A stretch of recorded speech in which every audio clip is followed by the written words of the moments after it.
थिचेर राख्दैछु, थिचेको राख्दैछु।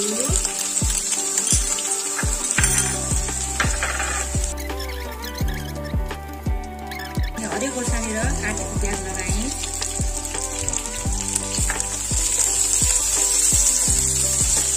हजुरहरूलाई गुन्द्रुक कतिको मन पर्छ यसरी पनि पकाएर खानु होला।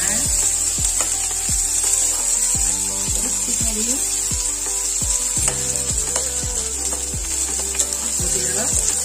गुन्द्रुक लगाउँदैछु।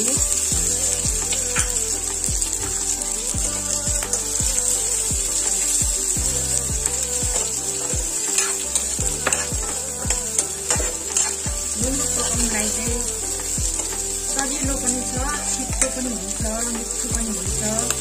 हजुरहरूले चाहिँ यसरी नै पकाएर खानु होला। मैले चाहिँ सादा बनाइरहेको छु, यसमा केही पनि नलगाएँ। हतारमा छिटो मिठो गुन्द्रुकको झोल रस बनाएर खानु होला। अब यसपछि चाहिँ म अलिकति बेसार लगाउँदैछु।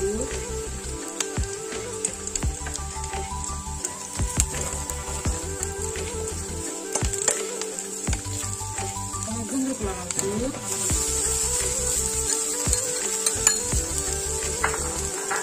गुन्द्रुकलाई राम्ररी एकछिन भुट्नु होला।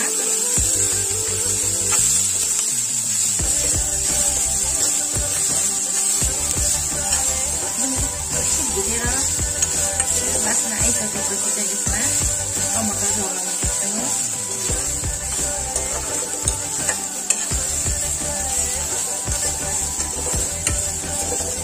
मैले चाहिँ रायोको गुन्द्रुक लिएको छु। रायोको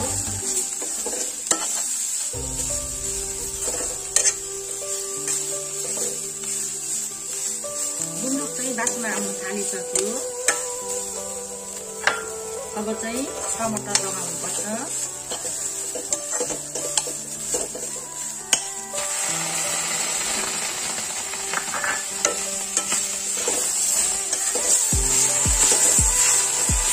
चारवटा टमाटर लगाउँछु।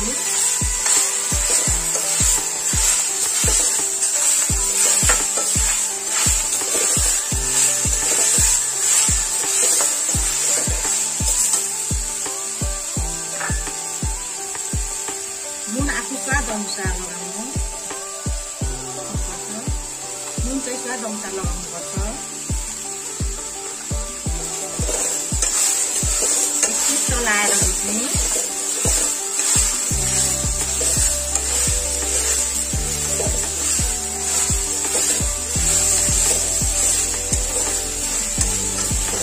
टमाटर गल्नको लागि एकछिन छोप्ने।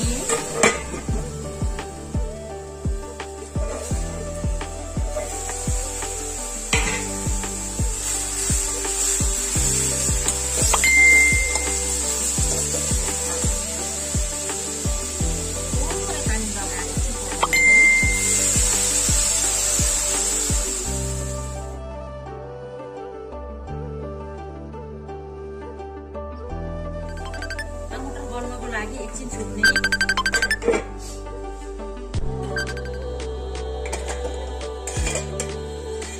त्यस पछाडि टमाटरलाई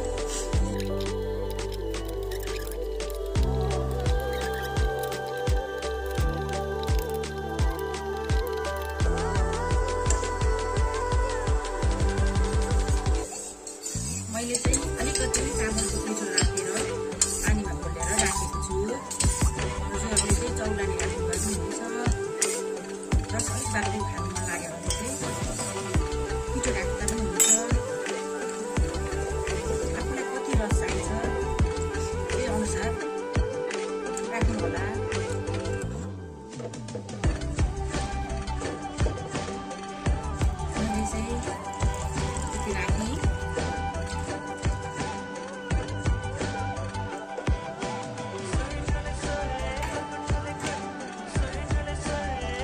राखिसकेपछि यसलाई फेरि छोपेर उमाल्नुपर्छ।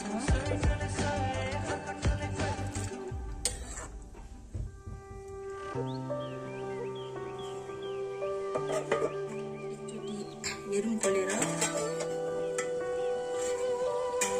उम्लिनु सुरु भइसकेको छ। तयारी हुन आँट्यो।